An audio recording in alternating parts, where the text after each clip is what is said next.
So now I'm gonna get into a little bit more of not as much YouTube, but more about like you, like Pamaj, so to say. Yeah, yeah. So what was your dream like when you were a kid? What was your dream job? What were you like? Oh, I'm gonna be that when I grow up. Oh, all right. So I grew up on a reservation, and it was called Shawanega First Nation, and over there, I had this Inspector Gadget jacket, and I really wanted to be like an explorer. So I had all this gear, and I would always go out into the woods and just on these adventures. And I was just so excited to just get out every single day. I wanted to be Inspector Gadget, and I thought that was really cool. I think around grade 7, I thought I wanted to be a dentist, and then a little bit on towards that. I did play hockey a lot. Before this, if I wasn't doing YouTube now, I definitely would have been pursuing like hockey, like full out completely, and like travel and like try and make it to the NHL. I know that's a big jump and stride, but you got to dream big nowadays. But like if I wasn't doing YouTube now, I definitely would have been like playing hockey day in, day out, and just going to school and like playing for college and all that. That's awesome. I like I see like the mental picture of you kind of being out exploring in an Inspector Gadget. I have that in my mind. Yeah, man. No, I think I have a few photos my mom sent me of me and my Inspector Gadget jacket. That's awesome. So, if you would describe not just playing video games, but what the sense of video games in like a sentence, what is just having video games in your life? How can you like put words on how, like, is it important for you, or is it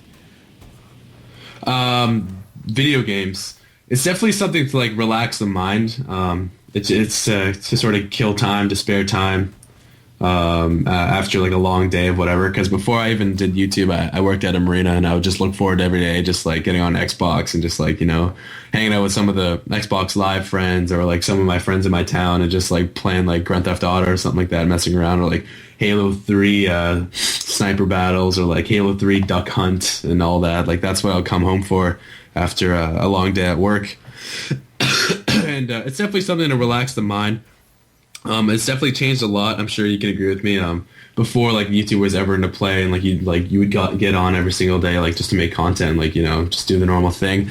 After doing that, it's kind of tough to make it, or like to still consider it like a complete hobby, because you can't just hop on without wanting the urge to make a video, or thinking about making a video like you used to. Like anytime I get on like any Call of Duty, even at my friend's house, I can't help but think about like making a video and all that, Yeah, it's kind of like meta gaming. It's not all. It's basically not about gaming. It's about making the video or streaming it or entertaining while playing. Yeah. And it's kind of. I think you kind of have to find that moment sometimes when you just turn off your capture card and you're playing that game, which you're not gonna do anything with. Uh-huh. Yeah. So, is there a Mrs. Pamaj? No, there's been some in school, but they all went to the universities and the colleges, and I didn't go, so I just had to go the separate ways, I guess. I don't really like to keep that type of stuff on Twitter for the most part, or like any social medias, because that's separate, But yeah, there have been, but just college, universities, that type of stuff happens. Like you just gotta grow up, and then it's just a distance, I understand. Have you have you ever used that you're Pamaj to get a lady? At some bars and all that, I have. I haven't said like I'm Pamaj. I like that. Those are the times where I use the number, like how many subscribers I have and all. Like those are the only times I ever do. Or if people like get more interested, it's like, oh, you do YouTube? Oh, how many subscribers do you have? Like how many? Blah blah blah. That's when I'll use the number. But yeah, there's some times when I use the YouTube to persuade and all those wonderful gestures and all that. There are times I have, yes. Especially a lot of teachers.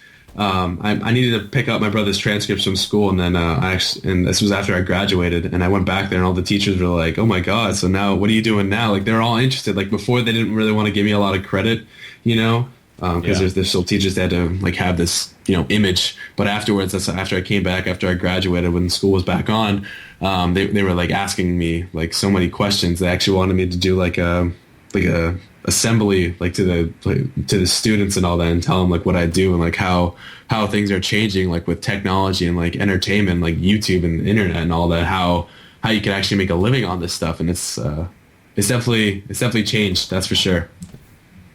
It's a good change though. Yeah.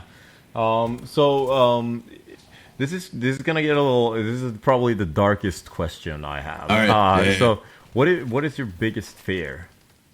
My biggest fear. So as a kid, I was terrified of clowns, and I got over that. I was terrified of loud sounds sometimes. Trains got me, but it was weird because I like trains. Like I like Thomas the Train Engine, but like just the loud sound that they made. Because I grew up near a train station that scared the bejeebers out of me every single time. And then I moved to town, or I like to call it Pallet Town. Then I lived by a train for years. And there was always like 5 trains going off every single night. Like I would know what time they come in. But fears, it's definitely like just losing like what you worked for so long. That's like all that effort like can just be gone like in an instant. That's definitely one of the fears I have, and it's just it's such a big one too, because it's this, like, especially this YouTube thing, like it's altered my life so much, and it's helped me, and it's just helped the people around me.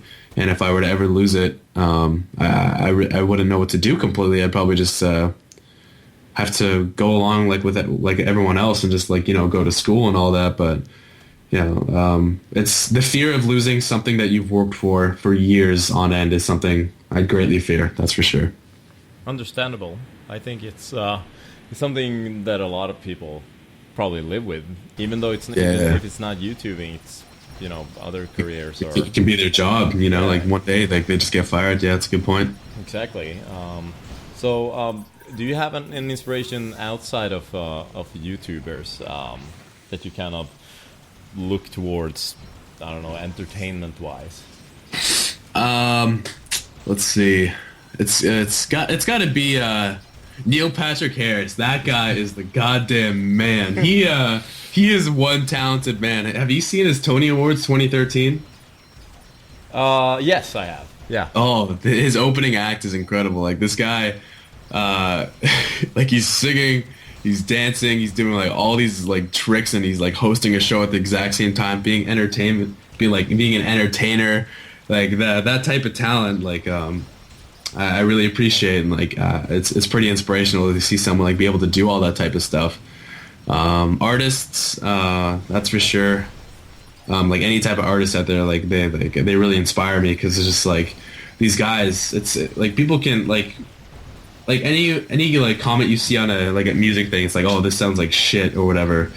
I feel like it's a little bit like quick to judge, because like if you ask anyone else, like other than like an artist or like a musician, like it's really hard and really incredibly difficult to make a sound that somebody can actually like sit there and listen to and appreciate, and like, you know, in their darkest days, like it'll change like their moods over, and they'll just keep listening to it. Like that type of talent right there, like that, I feel like that's unrecognized, and people can just assume like it's this easy like to criticize against it. Whenever I see people like judge like any type of music, I just sit there. It's just like, you know, I'd love to see you try and produce this type of music for like anyone else, and see if it would like change their lives or like change their mood. Artists, they have like one of the greatest talents like I could ever aspire to have. Like it's incredible what they have. Do you play any instrument yourself? I play guitar. It's just chilling right there. On Sundays I'll just some days I'll just, you know, just walk around my house and just play it and sing it along. That's what I'll do. Yeah, other than that, I don't really play it. You need to show that off sometime. I might. I had the idea of doing like an acoustic mini-taj again, and just like, you know, making my own, you know, and just using my own like sound and using my clips behind it. I feel like that'd be really cool. That's the big reason why I do montages nowadays, is to promote the artist, because I know like if I was an artist, I'd want to have my music heard by a lot more people, and yeah, I really appreciate that, and you know, it's cool to like help spread music. So that's why that's why I think more beyond montages. I think about the artist too, and like how important it is for other people to like listen to their music and all that, whether they like it or not. Those are more ears who have heard that sound. So that's fucking awesome. Anyway, dude, that's pretty much the first episode of Tejbz Talks. All Thank you right. so much that you wanted to be a part of it. No, man, it was a pleasure. That's for sure.